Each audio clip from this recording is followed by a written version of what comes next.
Je voudrais encore une fois remercier Cheikh, qui est lui-même l'exemple type de ce qu'on peut appeler le bon et bel orateur. Cheikh sait captiver son public, il sait séduire son public, il sait creuser dans la langue pour recueillir les mots justes. Il sait également mettre à profit les immenses ressources que nous offre à chacun de nous, s'il en a la volonté, la langue. Vous pouvez avoir de très bons contenus, vous pouvez dire des choses très intéressantes, vous pouvez avoir des thèmes très actuels, très intéressants.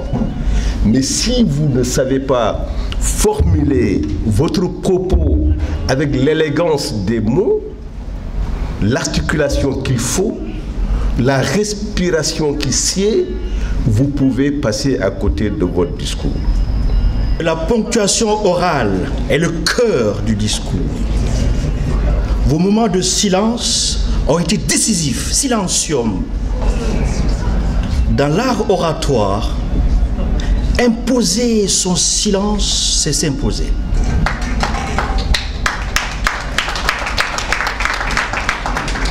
Et mesdames et messieurs, il n'existe pas d'éloquence sans conviction. Non sine opinione facundia. Vous ne pourrez pas être éloquent si vous n'êtes pas convaincu. Je sais l'importance de ce que fait cette école. Nous formions alors des leaders d'institutions de recherche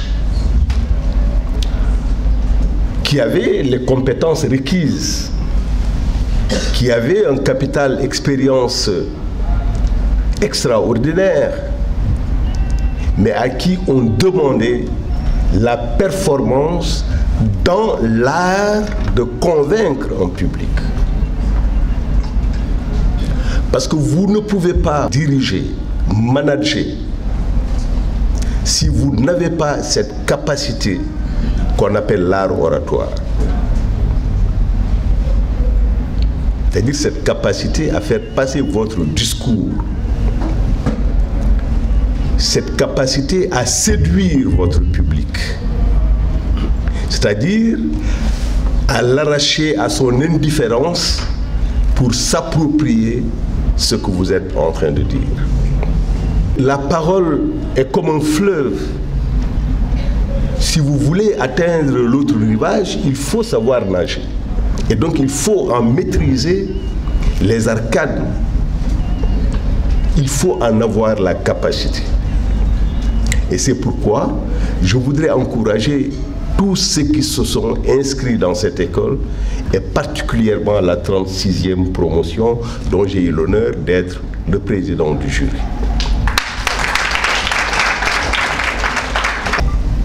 C'est une construction exigeante. Elle est d'autant plus exigeante qu'elle ne vous révèle pas à vous-même, elle vous révèle également aux autres, dans vos points forts et dans vos faiblesses. Elle est d'autant plus exigeante qu'elle peut vous procurer le bonheur ou la honte d'avoir mal parlé, la honte d'avoir parlé faux, la honte d'avoir fait une faute. Vous savez, quand vous parlez bien, quand vous sortez de cet exercice d'une réunion, d'un meeting, d'une conférence, que tout le monde vous fait la remarque que vous avez très bien parlé, il y a un bonheur immense. C'est comme le bonheur du mathématicien. Lorsqu'il trouve la solution à un problème, c'est le suprême bonheur. Le politique lorsqu'il trouve une solution à un problème pour les populations, c'est le suprême bonheur. L'artiste, lorsqu'il termine de peindre son tableau et qu'il est satisfait, c'est le suprême bonheur. Mais également l'homme ou la femme qui rencontre l'homme ou la femme de son amour, c'est le suprême bonheur. Et parler bien, c'est un suprême bonheur. Celui qui ne rend pas hommage à ses maîtres ne mérite pas de devenir un maître. Aujourd'hui, j'ai l'occasion historique de rendre hommage à un homme spécial, celui sans qui je n'aurais pas créé cette école, celui qui m'a donné la chance, qui a été mon mentor.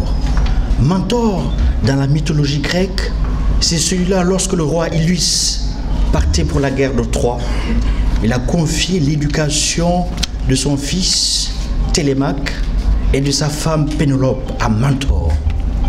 S'il y a des mentors, c'est qu'il y a des mentorés. Alors El Hadj Hamidou Kassé a été mon mentor.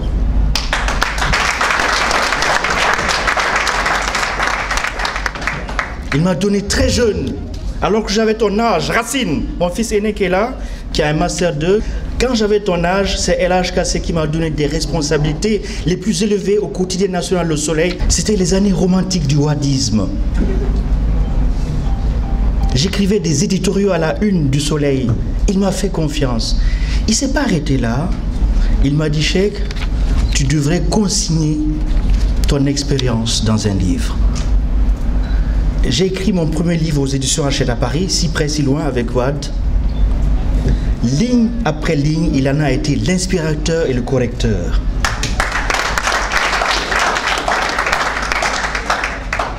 On ne se voit pas souvent les vicissitudes de la politique, mais il est pour moi un grand frère.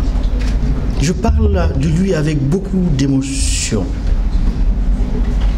C'est un dandy de la plume.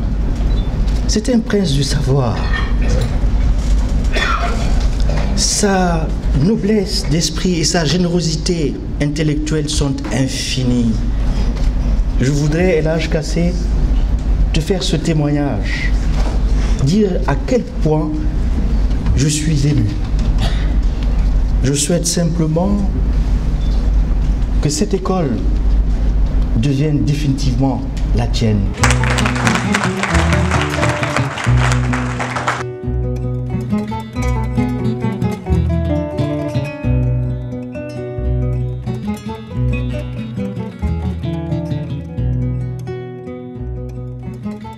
À l'OAO, nous allons vous révéler à vous-même. À l'école d'art oratoire, nous sommes des gens de parole.